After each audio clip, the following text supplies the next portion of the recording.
राज्यातील कायदा सुव्यवस्था बिघडल्याचं विरोधकांकडनं फेक नरेटिव्ह। अजित पवारांचं विरोधकांना उत्तर। सैफ अली खानवर हल्ला करणारा बांगलादेशी हाऊसकीपिंग कंपनीकडून कागदपत्र तपासण्यात कसूर केल्याचा अजित पवारांचा आरोप। सैफवर झालेल्या हल्ला प्रकरणाला वेगळं वळण। सीसीटीव्हीमध्ये दिसणारा व्यक्ती आणि प्रत्यक्ष पकडलेला आरोपी वेगळाच असण्याची चर्चा सुरू। पोलिसांनी पकडलेला शहजाद खरंच मुख्य आरोपी आहे का, चर्चा सुरू। सैफ अली खानवर हल्ला करणाऱ्या आरोपीला 5 दिवसांची पोलीस कोठडी। 24 जानेवारीपर्यंत कोठडी। प्रकरणाचं आंतरराष्ट्रीय कनेक्शन नसल्याचा आरोपीच्या वकिलांचा दावा। पहाटेच्या शपथविधीवरनं धनंजय मुंडेंचं खळबळजनक वक्तव्य।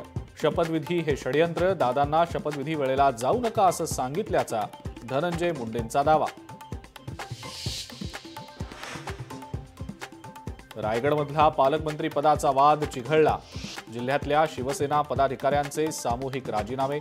गोगावलेंना डावलत पालकमंत्रीपद राष्ट्रवादीला दिल्यानं निषेध।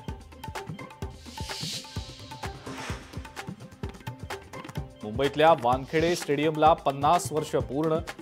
स्टेडियममध्ये भव्य दिव्य सोहळा, तर सुनील गावस्कर यांचा 75वा वाढदिवस दणक्यात साजरा। जागतिक खो खो स्पर्धेत भारतीय महिला खो खो टीमचा विजय। 78-40 अशा गुणांनी नेपाळचा केला पराभव। हिंगोलीच्या साखरा तांडा गावातली धक्कादायक घटना। पिसाळलेला कुत्रा विहिरीत पडला। गावकऱ्यांनी पाणी प्यायल्यानं भीतीचं वातावरण। 180 गावकऱ्यांना दिली अँटी रेबीज लस।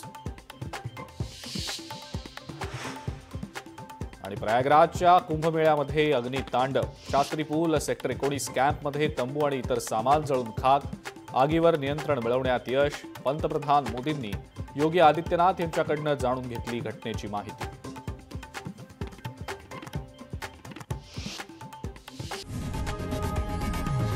लोकशाही मराठी ऐका, पहा, जागरूक रहा।